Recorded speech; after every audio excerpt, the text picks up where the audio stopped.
Jibraeel, Mohammed, Assalamu alaikum. How you guys doing? Alaikum assalam. Doing good, bro. How you doing? Yeah, we're doing good. Appreciate you guys jumping on. I feel like we've got a connection ever since we were both featured on that article by The National. Was it the most influential or 10 Muslim podcast to look out for? And we Look, got this like, all I saw was Obama. yeah, you saw Obama, but there is like this like brotherly weird connection that we got going on because we're both on the same list. Alhamdulillah. And I think for me and Hasnain, that's when we realized, okay, now we got to step it up. Now we can't mess around. So, it's been an interesting journey so far. The big deal on this podcast, man. It's a big deal. That's what Hasnain thinks. Ignore him. He's got his ego. I'm more of a humble kind of, I try to go the humble way. But we're here. Appreciate you guys coming on, alhamdulillah. And inshallah, hopefully we'll have a brief conversation about something we've been struggling with, and I'm sure so many others struggle with as well, which are the challenges of establishing a Muslim podcast, which I'm sure you guys are well versed in. Mashallah, you guys have a great audience so far. You have some great episodes, great conversations, some of which I've been hearing the past few days. Just to start off, people who might not know your story, the story behind Young and Muslim, just give us a brief background into both you guys and how you kind of established it and the story of your growth since then.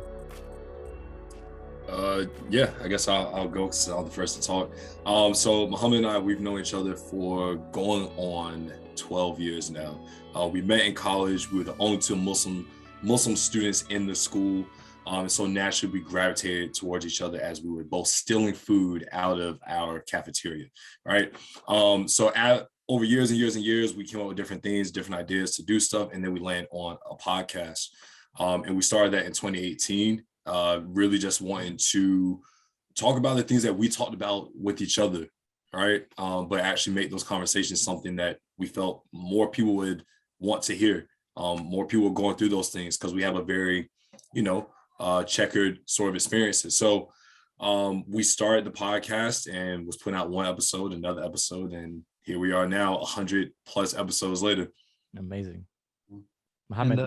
What made the conversation so interesting between Jibraeel and I was because I'm from Northern Virginia, he's from Southern Virginia. So if you're from the area, you know that Northern Virginia is near DC, it's near Maryland, up the way to Philly, New York. So there are tons of Muslims there. So in regards to going to Muslim activities, finding like masajids and Jummah, that was a piece of cake, right? It's not something that you think about.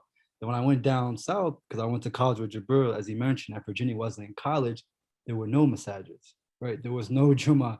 It was all up to us. And then when I met Jibraeel's family, they're like, "You ready for Jummah?" I'm like, "I'm ready." I was like, "Where's everybody at?" They're like, "Here it is." And it was only two people and I was the third person, subhanAllah. So I was like, wow, it's really like that out here, So that's when Jibraeel and I really started to get intrigued with one another, like, yo, what's your background? And I started telling about my background, and that's how so many conversations came about. And then the podcast was birthed through those combos.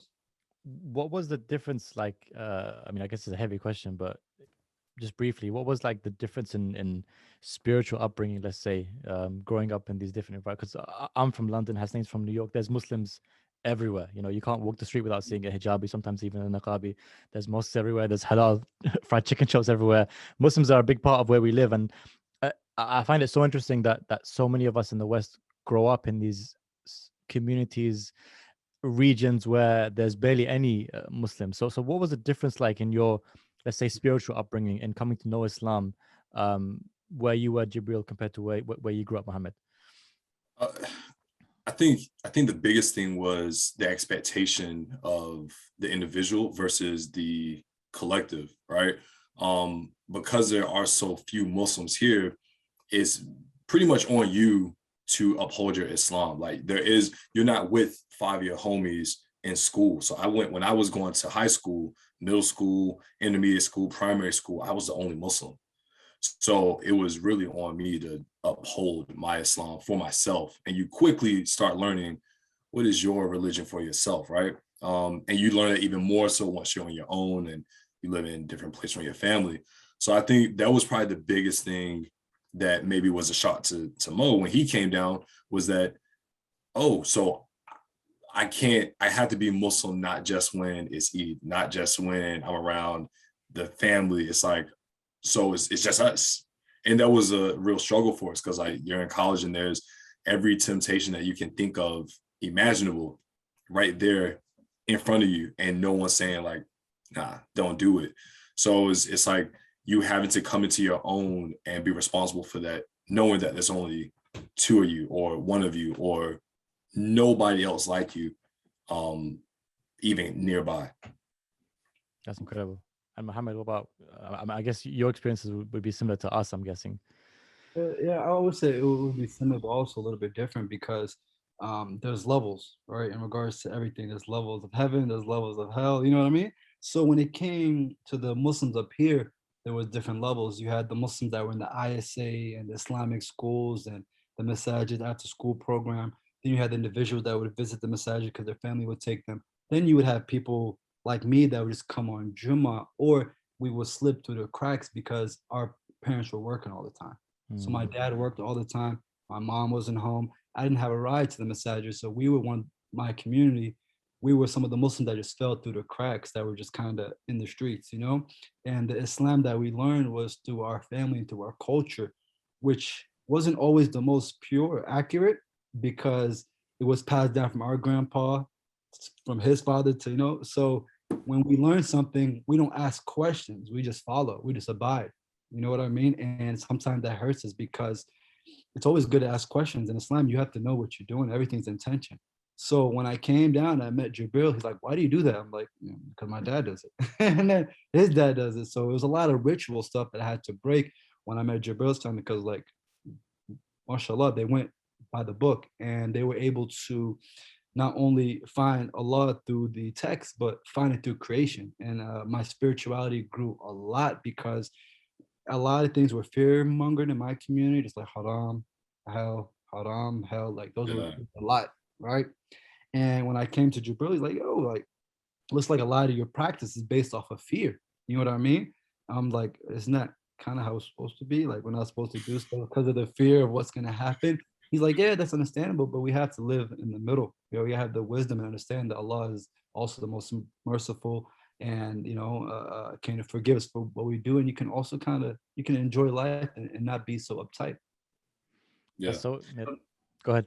Well, I was just gonna say he had to say that and not me. Like I can't be like, yo, the way you press was all fear based, right? Like I can't say that. So but he's spot on though. And I think that's a conversation that we've been having more now than we have at any point in our friendship, is because everything's better in hindsight, right? Like you can look back and say, hey, like this is what it was like when we were 18, 19, and we were first kind of figuring ourselves out as far as what was it like where we came from, what were our practices like.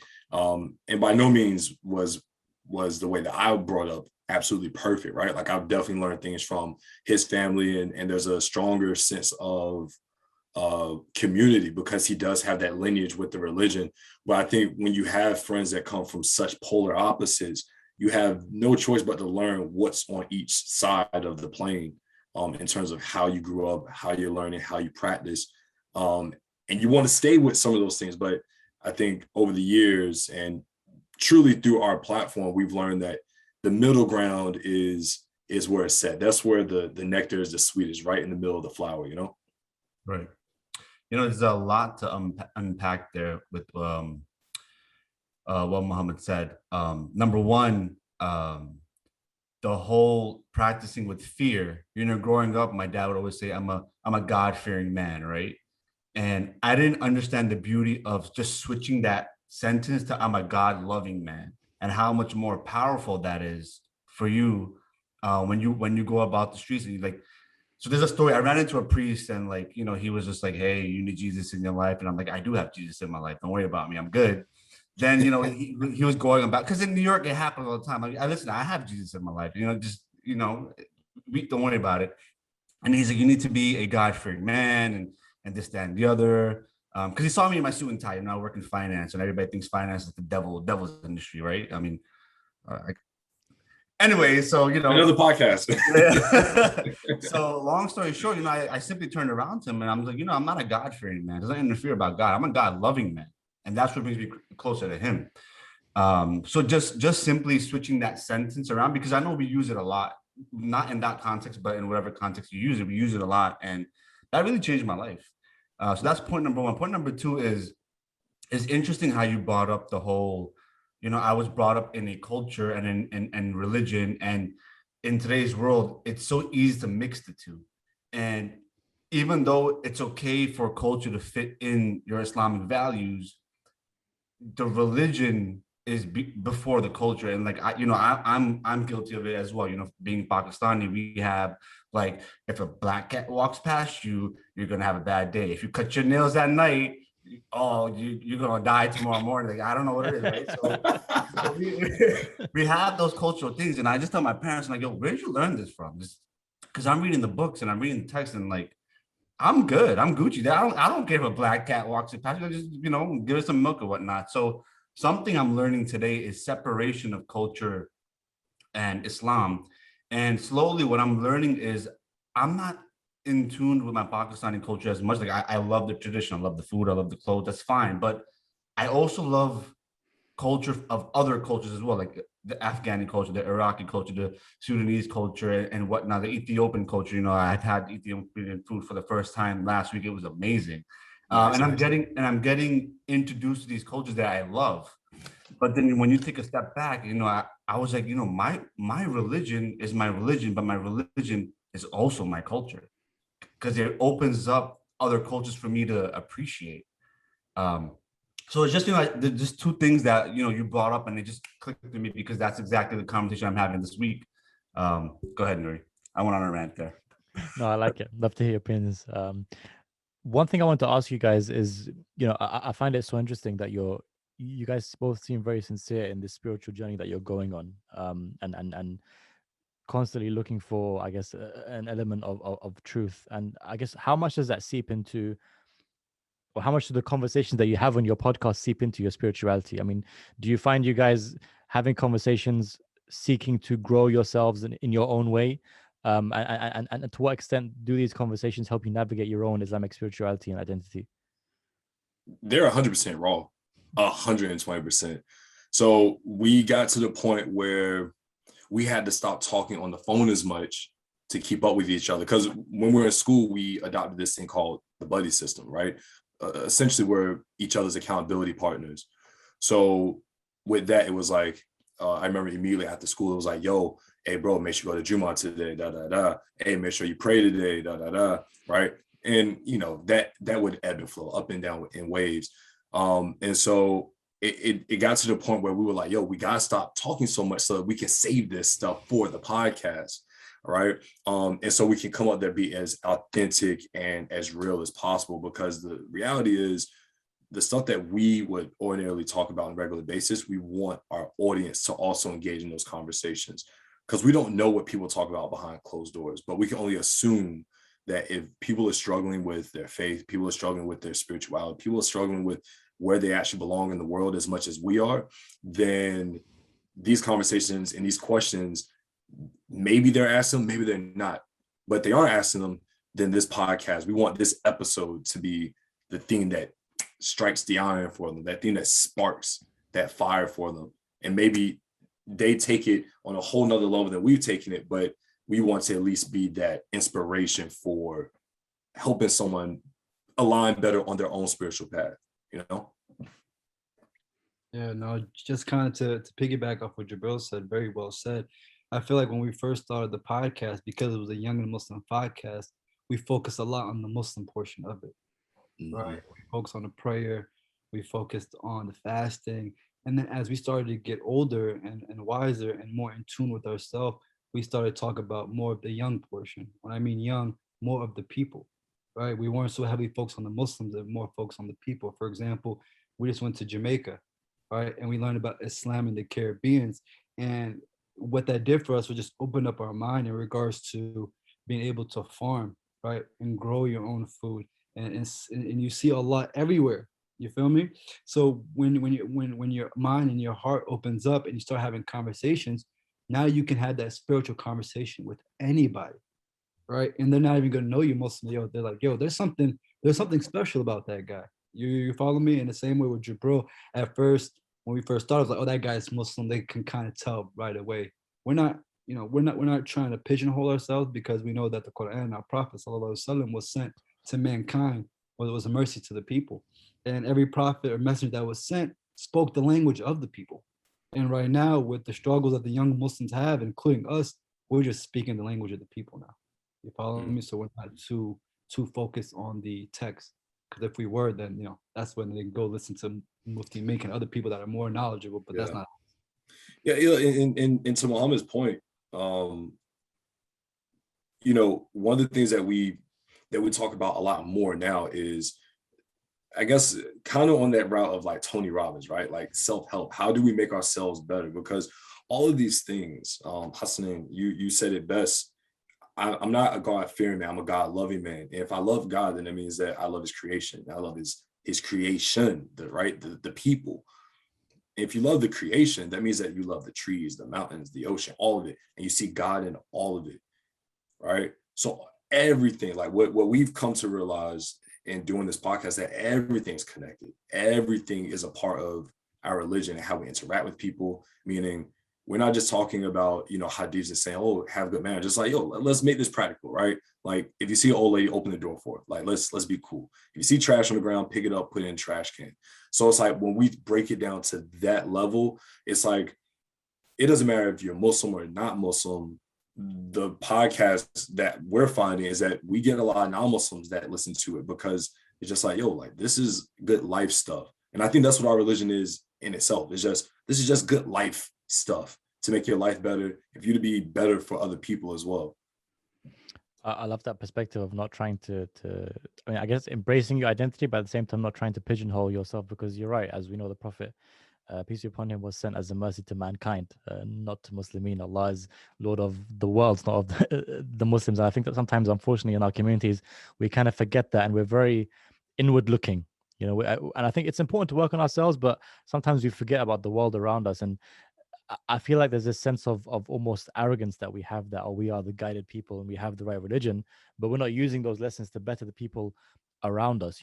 Everything that happens, not even on a grander scale, like for example what we see, the social injustices that we see around us, for example in America and the West, that we all come out and protest against. Even the very simple things, like you said, the woman that needs crossing the street, your neighbor, do you even know who he is?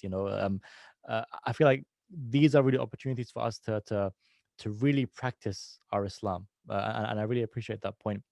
Another thing that I guess me and Hasnain have kind of enjoyed over the 40 episodes now that we've had in this podcast is having conversations with so many diverse people. I think sometimes we forget that Islam is not a monolith. There are so many. There's such a big diversity of Muslims with different perspectives. I mean, aside from being Muslim, we're all different souls and have our own interests, and liberal, conservative, religious, non-religious, this side, that side, different cultures. Hasnain, of course, is more liberal, and I'm more conservative, so we do clash sometimes. But what's amazing is that there's just such diversity in the Muslim community, and I'm guessing that's something you have kind of discovered, with each conversation that you've had. So how does each conversation that you have kind of open your mind to how diverse our Muslim community is? That's a good question. Are you talking specifically from our guest, from our audience? Specifically from your experiences with the podcast generally. Well, what I'm starting to understand, especially from the podcast, is that as Muslims, we're supposed to be very intelligent, right? But we're very simple-minded. And what I mean by that is that I go to the podcast and I see what people are saying. I see what people are talking about. When I post on social media, we post on social media, I see what people are gravitating towards. For example, you pray outside and people go crazy. Oh my God, he's praying outside. You know what I mean? Like, I can't believe he's praying outside. Like, he's praying outside. What's your excuse? Exactly. And everybody goes crazy. But then you have a video of somebody saying some very insightful advice in regards to transforming your heart and controlling like your nafs and how to be a better person. The Muslim we're not worried about that. So that makes me realize that we have started to turn into symbolic people. And another example of that is that now, instead of following our religion and our texts and God and the messenger of God, we're starting to follow reciters, right? And qadis, and we're falling in love with them. we're falling in love with their voice, not even what they're saying. Again, symbolic. And then when these individuals get up so high and then they get caught up with different scandals, whether it's domestic violence, sex abuse, I mean, whatever it may be, we're flabbergasted. We're like, how is that possible? Forgetting that these people are human and we shouldn't even be following these people in the first place. So what I started to realize is that we need to go back to our roots and actually start to think as Muslims. You feel me? Like to think, start to ask questions and not just follow any and everybody. Yeah, I think to sum up where you're at and what you just said is everything's becoming performative. Like everything's performative because it's a lot easier to act like you're about it than to truly be about it. Because to truly be about it means you have to make mistakes and you have to have ups, you gotta have downs. And I think that's a lot of what we share with our platform is that we get people that ask us like some crazy questions, right? Like questions that's like, yo, I'm not your local sheikh, right? I'm not that guy. Under my way. Yeah, I'm not that guy, right? Like Hassan's qualified. Right. So what I've learned, similar to where Mo was going with it, is people prefer to see the performative stuff because it gives you that second of dopamine. Like, ooh, they prayed outside. I'm about to go pray really quick. And that's great. If we post something or do something that's like, yo, go pray, make salah, like, alhamdulillah, like, great. But what's more important is, are you trying to fully live out your life?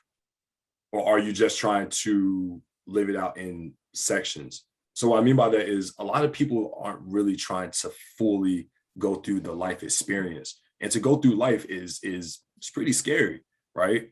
Like you're going to make mistakes. You're going to not do everything right. And I think when we grow up in a culture and we grow up in a society where we view religion as like a shackle, you start to act like you're in prison. And I think that's what we're seeing a lot of youth feel like they really don't have a parameter to move in. They just feel like Islam has got them in a straitjacket the whole time. But the way I look at Islam and the way that we've, really been able to,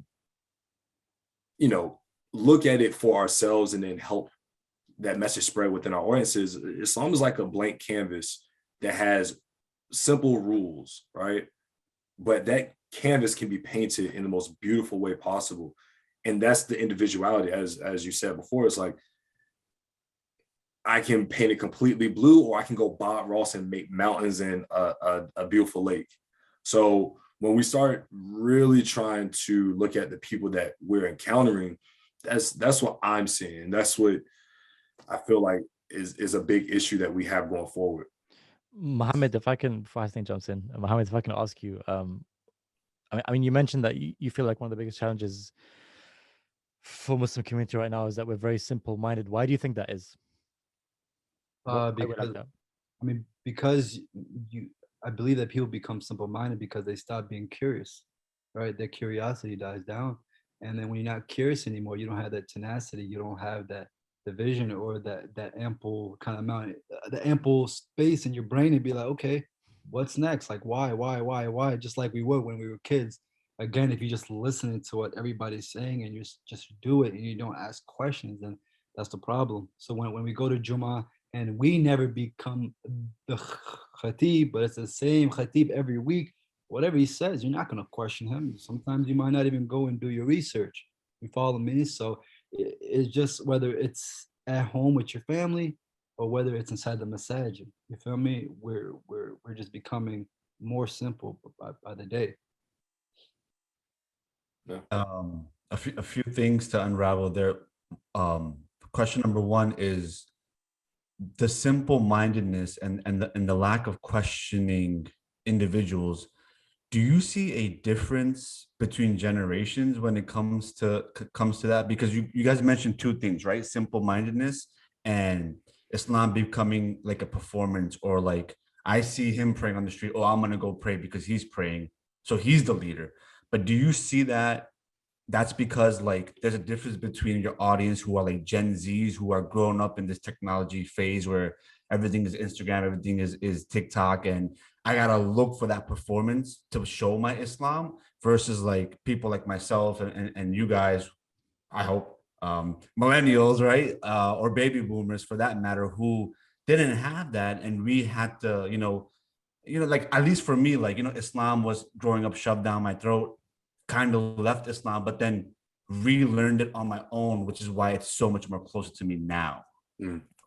Well, that's what I was saying before. Like you had to make your mistakes. You had to have your ups and your downs. Right. And right now, I feel like I don't think it's a generational thing, right? Okay. Maybe it's more prevalent with the younger kids now because everything's being put right there in their faces. Like they're able to see everything. We kind of had the privilege of growing up, and you only felt crap when you had to go to the masjid and see that your friend knew 20 surahs and you only knew 5, right? Your class can only go so far.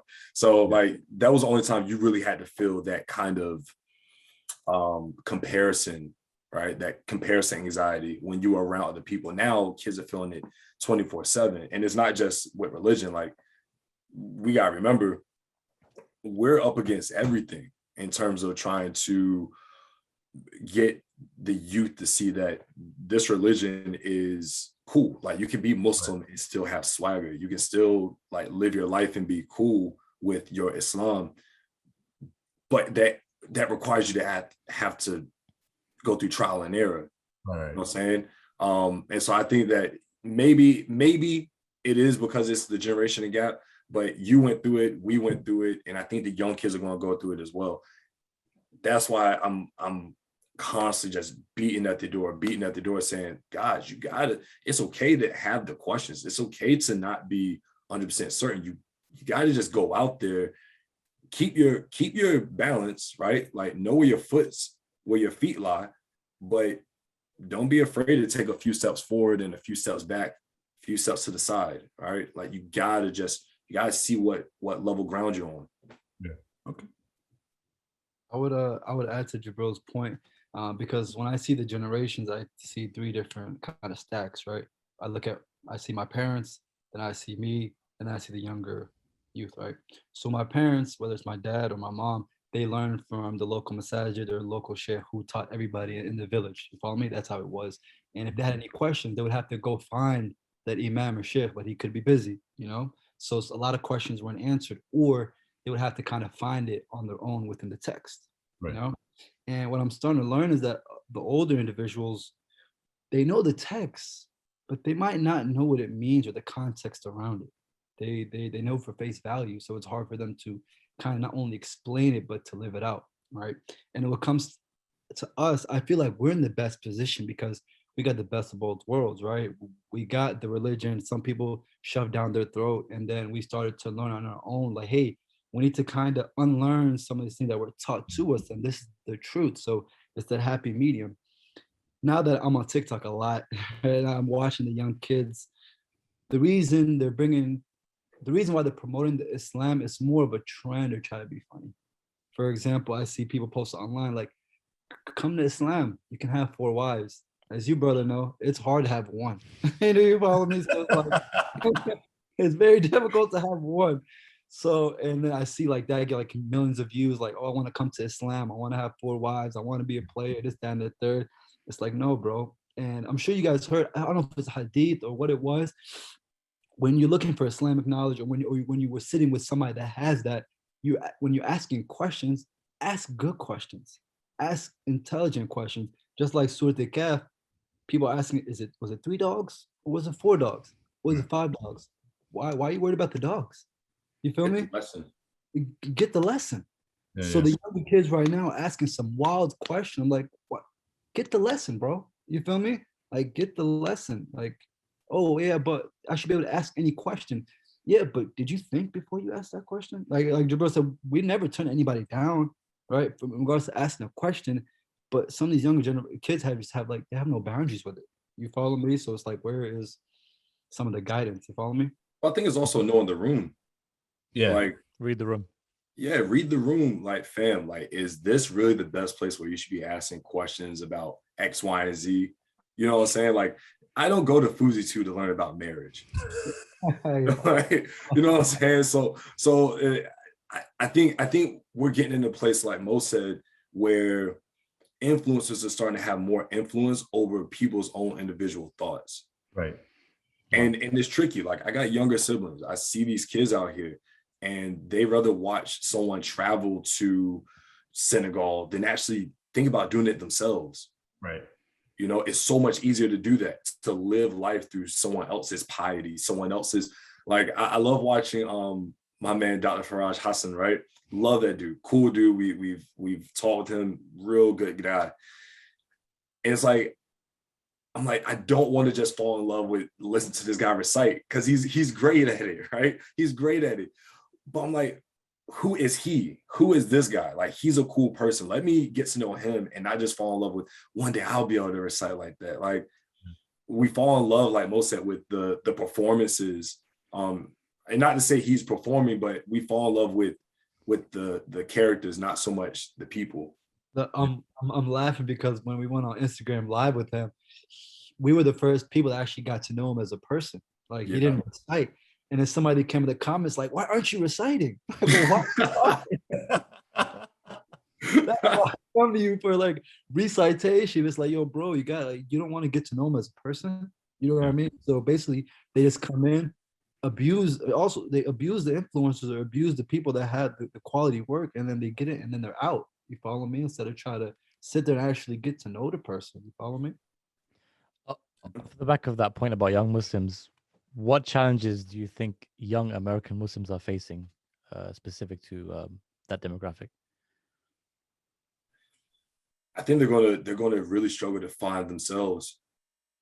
I mean, I know that's like super meta and like up there, but they're really going to struggle to find their place in their own Islam, because there's so many things for you to watch and look at and say, oh, like, I should be doing this or I should be doing that.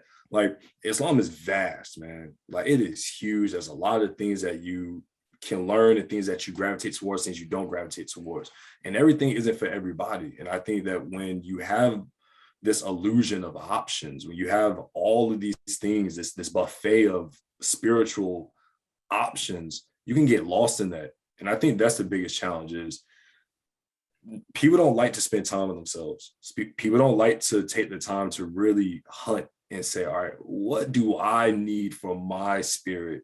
Not my mom, not my dad, not my wife, not my husband, not my kids, not my pets. What do I need? Granted, if they're young, they're not gonna have married maybe, but the point is still, go out there and figure out where you stand within your Islam. You know, I think it's going to be a big thing going forward. That's profound. I love that. I wanted to, winding down, I wanted to move on to just some kind of do's and don'ts. Obviously, you guys are very experienced podcasters, and I'm half asking you because I'm interested myself and trying to learn. So I'm just gonna use this opportunity. You guys on episode what, 123. 123. Wow. Okay, mashallah, that's amazing. What kind of advice? I mean, before we get into advice, what are the challenges would you say of Muslim podcasting? I know podcasting itself is already very, very, very tough. I mean, Hasnain and I know it's, as much as I love doing this, it can be very difficult to set aside time for it. You know, especially with the kind of like hectic lives that we have, and building an audience. And there's just so many challenges that are involved. But what challenges would you say come with, or what challenges have you guys faced when it comes to growing your podcast and with Muslim podcasting generally? Man, there's a lot of challenges, but I do want to talk about some of the challenges that you may face in the beginning if you're just starting up. The mic that you have right there, that's not a beginner's mic. You follow me? The equipment that you have, even the audio box, that's not for beginners. Alhamdulillah, we were blessed with it, so we're a little bit different. But people can just start off with a headphone and just their headphones and just phones and just start speak. Another thing is that when you start, you have to pick momentum. So we recommend recording in bulk and have at least 10 to 15 episodes in the tuck. That way it gives you about 2 months of leeway for if something happens unexpectedly, somebody passes away, you get sick, you're just burnt out, because that's going to happen throughout the journey. And then I would recommend not doing a podcast alone. right? The reason is that you have good energy when you bounce off somebody. And if you do it alone, more times than not, you're gonna either have a guest on there or you must be just a super interesting person, right? It's like it's one of the two. And then I'm sure Jibril can probably hit on some other challenges. Like Nuri has me on this podcast. I'm Yeah. the Yeah. We need the Hasnain Ali podcast. Once we have that, I think this is a prelude to that. Well, what I was gonna say is that's funny that you mentioned that, because I find that the only people that can actually do solo podcasts are people that have lives where they've been well lived. Yeah. Because then it doesn't feel like they're just getting advice all the time. It's like they have something to actually add to the conversation with this super interesting person, right? I think a big challenge for anybody is to stay motivated. There's going to be a lot of things to discourage you. You're going to record one of the best episodes you'll ever have recorded, and you'll figure out later on that you didn't get any of it. We've had it happen multiple times. I know I can tell by your face, Nuri, it's happened. I know it's happened, right? I know it's happened. Like, it's going to happen. Like, you're going to, if you do have a co-host, you're going to have times when you guys are butting heads. Like, it's just not, you're going to see different things and not know how to go eye to eye. I mean, for us, we've been friends for just over a decade, and it hasn't put a strain on our relationship, thankfully, because we do a good job of being able to keep our friendship and our business side of things, more or less separated. But it's going to put a strain on things because you're going to have different ideas, and learning how to cooperate with the co-host. I think that's tough, right? And then I think getting into the business of it, right? The business of a podcast, which a lot of podcasters actually never even get to, is figuring out, how do you make money? Do you want to do ads? Do you not want to do ads? Do you want to do sponsorships? Do you not want to do sponsorships? Like, all of those things are challenges and questions you got to eventually try and answer or remedy as time goes on. Appreciate that advice. What do the next 5 to 10 years look like for Young and Muslim? We're going to get to 1 million, and then we're going to sell this joint to Facebook. You're gonna buy it. All right. I mean, inshallah, by 5 to 10 years, we'll be alhamdulillah, we're a full-blown business right now, but we'll be able to be just kind of more of like a network, you know what I mean? And overlooking other podcasts and maybe other channels, and help other podcasters grow their platform, because we do have the roadmap, and alhamdulillah, we're about 125 episodes to go. But there's people out there like Joe Rogan that have 1,000. Like, those are the people that we're chasing now. Like, it's funny because at first there was this tiny, whether it's who was that, Identity Politics, that was a hot podcast when we first started. We're like, we wanted to at least be minutely close to them. You know what I mean? Alhamdulillah, we have been able to surpass that in regards to numbers and just keep pushing. So yeah, man, we're just trying to be one of the top podcasts in the world, not just in the Muslims in the space, but just in general. Yeah, it's kind of like that Drake quote where he was like, look at Shaq posted up on dudes that I used to have posters of. It's like podcasts that were way, way, way bigger than us. Now we're like turning slam dunking on. And it's sick, man. It's a cool film because it takes a level of consistency that's almost crazy. Sick. Yeah, it's sick. Like, there was a point, because we don't live near each other. We used to. But like, I left my job. I had 3 jobs down here. I quit them to move up closer to him, get an apartment so we could use it as a studio. And I lived there for 2 years just to get the podcast rolling. Wow. So it's stuff like that people don't see, where it was like, it almost be like you moving to London so that you guys can record consistently and make it work, right? I was just gonna say, Hasnain, I'm moving in. Send me some space in your second one. I'm not leaving my job because I have a lifestyle to upkeep. But I'm just saying that. Jordans don't pay for themselves, man. I'll tell you that. Jibraeel, Mohammed. Sorry, Hasnain, do you have another point you want to add? Yeah, I just wanted to end on another question before you end. I just wanted to ask both Jibraeel and Mo, in your spiritual journey today, where you got to today, what's one piece of advice you would tell your younger self? That's a good question. Hey, Mo, I'll let you go first, bro. Yeah, I would have 2 pieces of advice. One thing is to understand, especially as men, understand your emotions and control your emotions, because you can hurt a lot of people. And then the second one is watch what you say. Mm. Because after you say something, you literally can't take it back. And especially when you're married and you say something, there's always gonna be somebody right there to check you, like, yo, bro, that wasn't cool. You feel me? Sometimes your homies or your other friends might let that slide, but somebody that wants you to get better and hold you accountable, they won't. So that's what I would say. Understand your emotions and then control it, and then think before you speak. Down, bro. One piece of advice, I'll try and stick to one, and I think I'm learning this more now than ever, is to travel solo 100%. and do it often. Do it a lot, do it often. Take more risk within your spirituality, because if Allah really is Ar-Rahman Ar-Rahim, then he'll understand, he'll forgive. Don't be afraid. Like, well, I guess that is two things, right? Travel solo and take more risk within your spirituality, take more risk within your religion, press those boundaries.